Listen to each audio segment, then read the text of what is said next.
I'm going to show you how you can improve the quality of your video in OBS for live streaming and recording. What's going on, everyone? This is Tyson Phipps, and welcome back to the Phippsy channel. Let's get to the video now.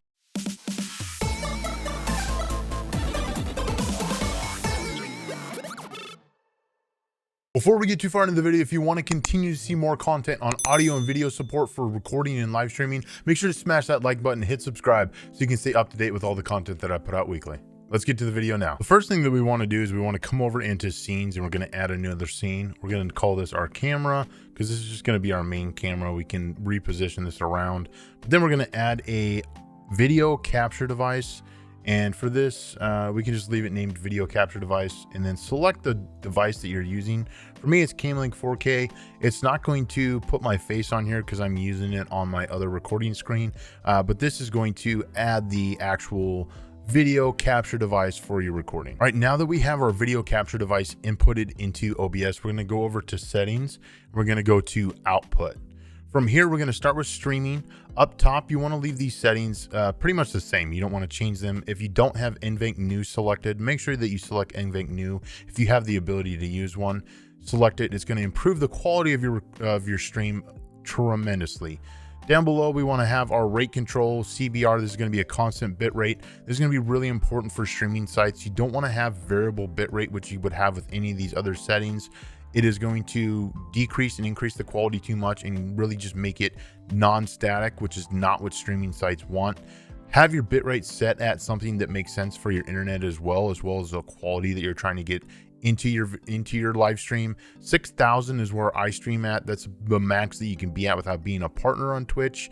So I set mine at 6,000. I set it preset to quality, profile to high, GPU to 0, and max B-frames to 2. This is going to give you the highest quality video that you can get while you're streaming on any sort of platform that you have without having a partner status. And then you could up this to 8,000 and be able to really use the encoding processes that Twitch or Mixer has, and will improve obviously the quality of your stream. One thing to remember is that people also have to download this on their phones for the most part, so jacking that up too high can really kind of damage that, unless you have the partner status that allows you to have variable and people are able to select what rate that they want to look at, so they could choose like 720 instead of the 4K or the 60 frame 1080 that you might be streaming at. So keep that in mind when you're setting your bitrate.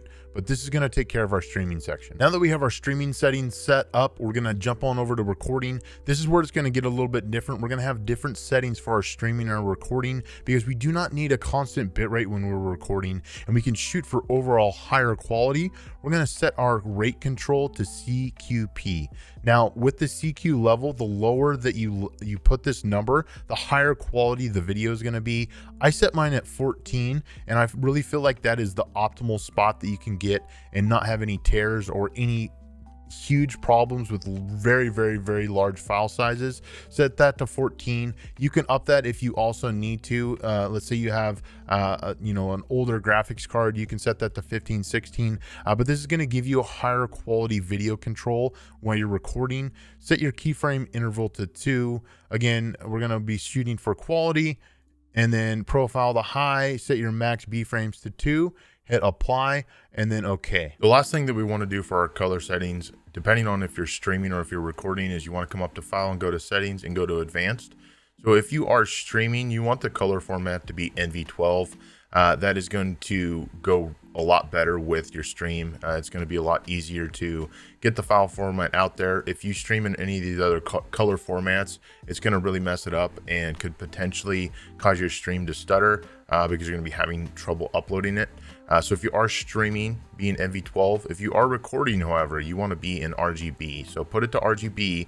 If you are going to be recording, this is going to give you a more true color, and it's going to allow you to have an overall better looking recording when you're recording for a YouTube video or you're putting something on Instagram or Facebook. So set it to RGB if you're recording, set it to NV12 if you are streaming. And that is going to be one of the last settings that we have to set on here to make sure that our color and our video quality is very top notch. With those settings in Slobs, OBS.live, or OBS, you're gonna get a crystal clear picture like the one that I have right here. So when you're editing the video, whether it be in iMovie, Premiere Pro, or DaVinci Resolve, it's gonna look better and you're gonna have a better quality picture to make sure that you can put out a better quality product onto YouTube. And if you're live streaming, those settings are gonna give you the highest quality bitrate / quality on the platform that you can get to make sure that your stream quality looks very, very good for other viewers to watch. Let me know down below if this video helped you set up your camera or your webcam to make sure that you're getting the highest quality picture that you can for recording or live streaming. And if you did like this video and you want to continue to see more content on video and audio support and how to improve the quality of your live stream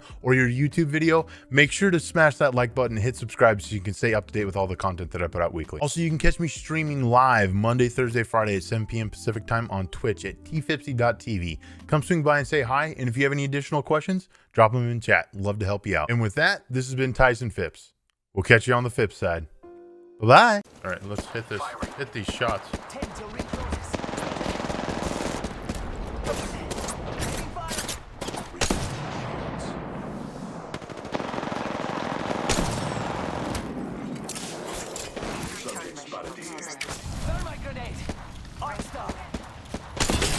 Oh, cracked him.